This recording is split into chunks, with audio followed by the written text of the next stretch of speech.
pirma nyo kasi advance copy po yun eh. Nasabihan po namin ang kanilang mga staff na kapag ready na sila na pumirma at nabasa nila, hudyatan nila kami, ipapadala namin yung physical or yung hard copy. Nandun po yung signature page, nakapirma po ako doon. Hindi ko po pwede ikalat yun nang wala akong pirma kasi ako yung chairman. Hindi niyo po narinig yung aking paliwanag sa aking privilege speech na talagang walang pirma yung aming ikinalat sa bawat miyembro. Dahil yon para lang mapabilis kasi 400 pages po, alam ko magtatagal mabasa. So para simultaneously, isipin niyo po Mr. President, kung isang kopya lamang yon na aking igagala sa 17 o 20 miyembro ng Blue Ribbon Committee, isang taon po baka hindi pa tapos mabasa. So gumawa kami ng nag-devise po kami ng isang pamamaraan para simultaneously, sabay-sabay nila mabasa with the advice to their staff na kapag nabasa na at ready ng pumirma, sabihan kami, dadali namin yung kopya na mayroong signature page at sa kanila pipirmahan. Katunayan kahapon po si Senator Bam Aquino. Binigyan namin sa kanya yung may signature page at pumirma siya. Hindi po matatapos kung yung 467 yata na pages, iisa-isahin namin iikot. Mahirap po. Gumawa na nga kami ng paraan para matakil na sa floor, ma-defend ko, at makamove forward tayo na tulad ng binanggit ko sa aking privilege speech, simula na tayo uli ng mga panibagong pagdinig. Ngayon, sinabi po ni Senator Marcoleta na bakit hindi inimbitahan si Undersecretary Bersamin. Kaya ko po tinanong, kung nabasa niya na yung report, kung meron po siya maipakita sa akin doon sa committee report o doon sa TSN, doon sa minutes ng pagdinig na nabanggit ang pangalan ni Undersecretary Bersamin. Bukas na bukas din po o bigyan natin 3-day notice rule. Tatawag po ako ng pagdinig, ipapatawag natin si Undersecretary Bersamin. Ang binabanggit niya po yung aking interpellation sa DBCC na kung saan si Undersecretary Bernardo gumawa ng personal na sulat kay Pangulong Bongbong Marcos. At sinasabi niya doon na ito yung mga personalidad na alam niya, na naalala niya na mayroong allocable at kung ano-ano pa. Wala po sa Blue Ribbon Committee minutes yun. Sa labas po yan sa plenaryo, sa DBCC, sa National Budget Deliberation. So kung may papakita po sa akin ng ating kasamahan, Senator Marcoleta, na mayroong isang mention sa affidavit o sa salaysay ni Undersecretary Bernardo na binanggit si Undersecretary Bersamin. Di tumawag po tayo ng pagdinig at mag-motion siya na ipatawag kung sino man ang gusto niya ipatawag. Ngayon, si Governor Chavit Singson, wala naman pong paliwanag. Ano po yung itetestify? Konektado po ba sa issue at hand, which is the flood control projects? Kung konektado po, sana sumulat po siya sa chairman at sinabi niya, ito yung lalamanin ng itetestify o ito yung naka-attach yung draft affidavit ni Governor Chavit Singson. Sino naman ako para tumanggi na ipatawag kung sino man yung resource person? Nagpadala nga siya ng surprise witness, siya lang nakakaalam eh. Hindi ko po inawat eh. At Mr. President. Sandali po, hindi pa ako tapos. At nung hinanap kong pilit, pinagtanong ko yung mga addresses, lahat ng mga kakilala ni Gutesa.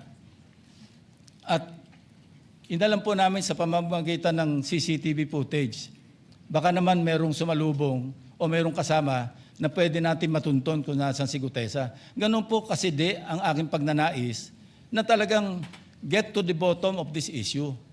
Pero bigla po nawala eh. Ano po magagawa ko? Mr. President, wala nga pong nakasulat dun sa transcript tungkol nga po dun sa binanggit niya sa plenary na pangalang Adrian Bersamin.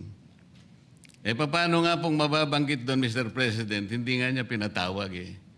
Samantalang dapat niyang ipatawag, siya mismo ang nag-highlight. Isip-isipin po ninyo, nagawa po ni Senator Lacson na isama sa plenary debates ng ating 2026 budget. Ganun ka-importante ang bahagi na yun, Mr. President. Hindi ba dapat Ipinahayag mo yun eh. Malaking bagay yun. Ibinulgar mo pa nga eh. There are 2 public officials I will reveal this morning. Ganun lang. Ba't hindi mo pinatawag? Kung pinatawag mo yun, malinaw na malinaw, nalagay sana sa transcript. Ganun lang naman ang ibig sabihin eh. Sa mga tweet, iniwasan po, Mr. President, para hindi malagay sa transcript. Pagkatapos ikakatwiran po ninyo, kung nasa transcript, di sana, pinatawag ko. Baligtad po ang ginawa ninyo, Mr. President. Katulad din po sa 30, Nara Street sa South Forbes. Ilan po yung binanggit ng mga tao doon? Hindi ko po sinasabing totoo yun, pero for purposes of the inquiry and investigation, kung talagang ganun, kalawak ang inyong pananaw, dahil pati nga po yung pagpunta ni Gutesa, pati CCTV po pinakita ninyo. And dami po sana ng pagkakataon na nakita sana lahat ng mga binanggit ni Saldico na mga ginamit na sasakyan. Makikita doon sa pagitan ng alas 9 hanggang alas 10 ng umaga. Tawagin natin yung kung sino man yung security agency doon. Pero hindi po ninyo ginawa eh. Pero sasabihin po natin, you wanted to emphasize one point. Kung nasaan ang ebidensya, ay talagang pupuntahan natin. Kayo po ang inconsistent eh. Pagkatapos ako ang sasabihin ninyong inconsistent. Ang dami po eh. Nakiusap ako na, sabi nga natin, ang dami pong tumuturo sa pangalan ni Martin Romualdez. Inimbita po ninyo, hindi dumating, nakiusap ako, naimbitahan uli. Ang sabi po ninyo sa pamagitan ng inyong interview, kung pupunta siya rito, welcome. Kung hindi siya pupunta, wala tayong magagawa because of inter-parliamentary courtesy. Mr. President, hindi po karaniwang pagnanakaw ang nangyari sa kasaysayan ng ating bansa. Hindi po ba ninyo naiisip, mismong kabang bayan ang tumagilid, pagkatapos magtatago kayo sa prinsipyo o doktrina ng inter-parliamentary courtesy? Kung ako po ang chairman ng Blue Ribbon Committee, Mr. Chair, Mr. President,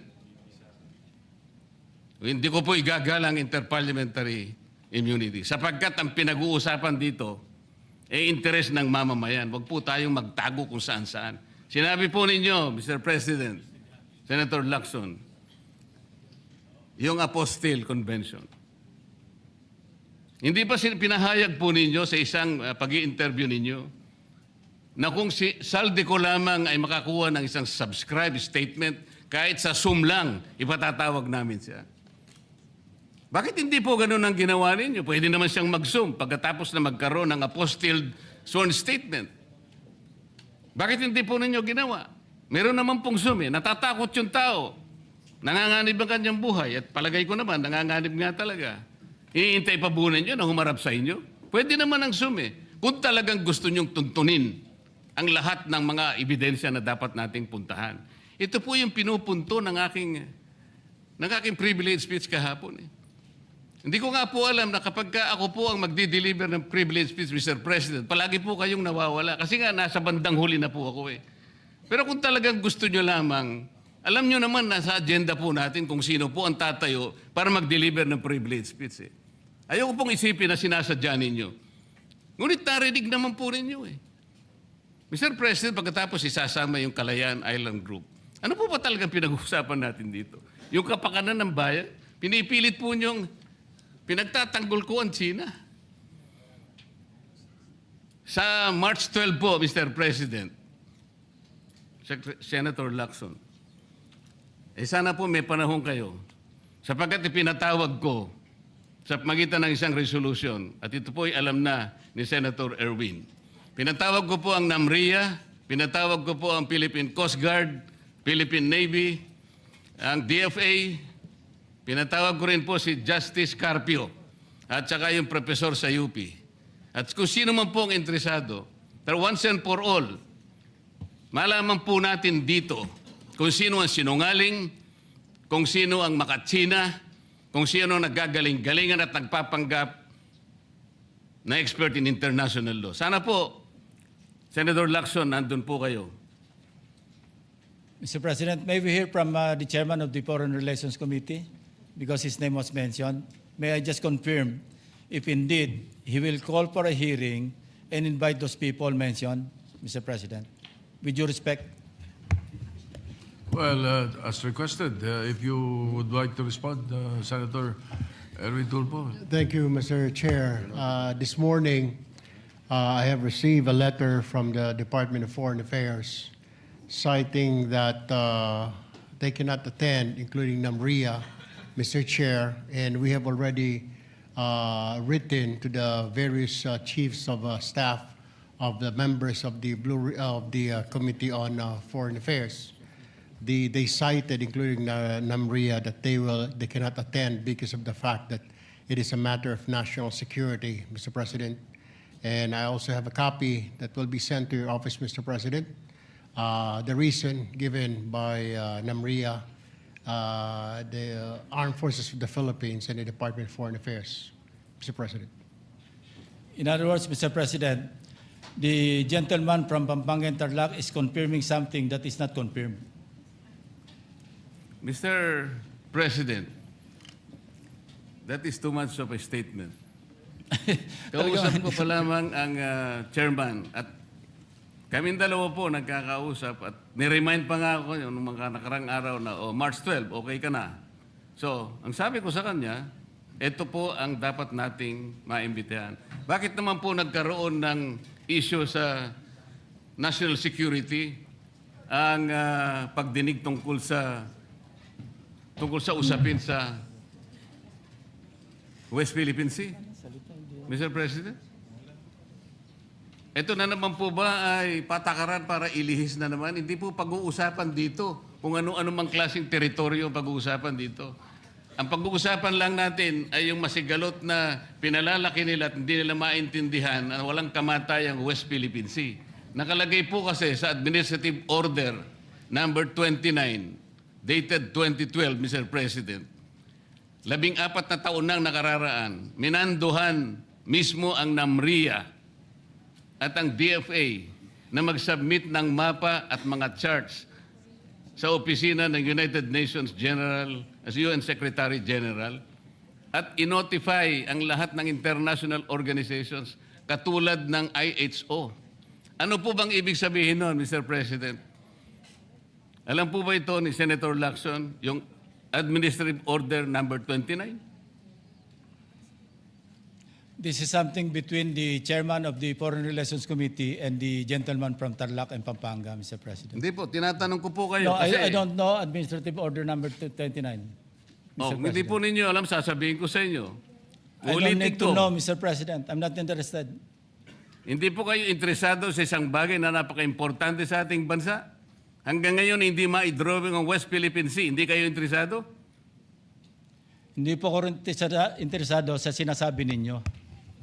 Maring hindi po kayo interesado sa Kasi, sinasabi ko. no, Ngunit this ang sasabihin ko, interesado ang buong Pilipinas sapagkat ito, dito nakasalalay po kung sino nagsasabi ng totoo. So ayaw po ninyong malaman ang totoo, Ginoong Lacson? Kasi po, Mr. President, ang ipapalabas na naman niya, yung China, may karapatan dyan sa lugar na yan. Kaya ayoko na po marinig kasi ilang beses na po natin narinig yan, medyo masakit na sa tenga eh. Alam po Kaya ninyo, sinasabi ko po, ayoko na alam po ninyo, marinig Mr. kung President, nanggagaling sa kanya, Mr. President. si Senator Lacson po ay, ang pagkakaalam ko, isang magaling na investigador. Eh ngayon po pala yung manghuhula na. Paano po niya nahulaan? Ang sasabihin ko ay, The debate is going into Yeah. motives and all of that. So, motu proprio, the presiding officer declares the session suspended.